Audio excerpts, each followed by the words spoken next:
it? There are very, very few corporations that really have the resources or the inclination to do it themselves, unless it's a very, very small meeting or corporate event. Some corporate events have obviously evolved into the, the blogosphere, webosphere, where they can actually just do them online.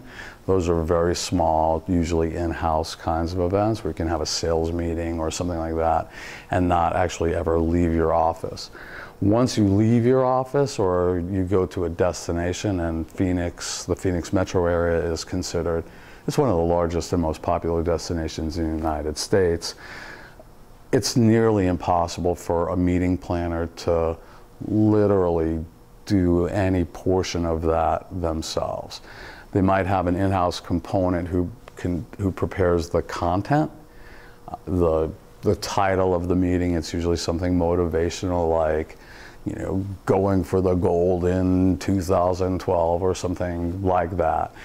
They might do that themselves or have their in-house marketing department. The marketing department usually generates that.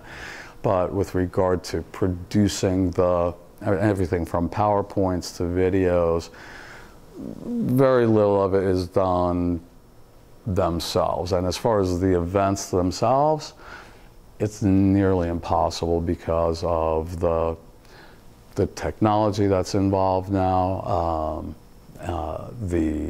just the physical equipment that you need to do that, from staging to lighting to sound and all of those components. It's literally impossible. So the difference is that some meeting planners opt to hire a third party to sort of broker those services out. So there are numerous types of third parties in the event industry. One very popular one is they're called destination management companies. So a meeting planner who is overtaxed, and with the recession, meeting departments are usually the first that get cut. So, a meeting planning department that might have had 12 meeting planners planning a couple of hundred meetings a year might have been cut in half, but they still have a couple of hundred meetings to plan every year.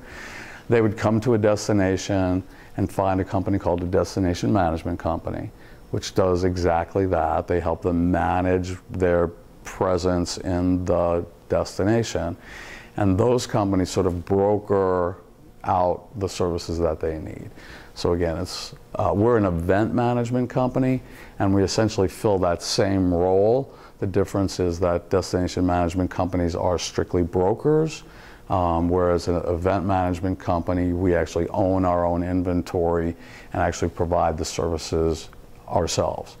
So again, the only do-it-yourself part is that a meeting planner may opt to come to town after they've chosen their hotel. Sometimes they even use a service.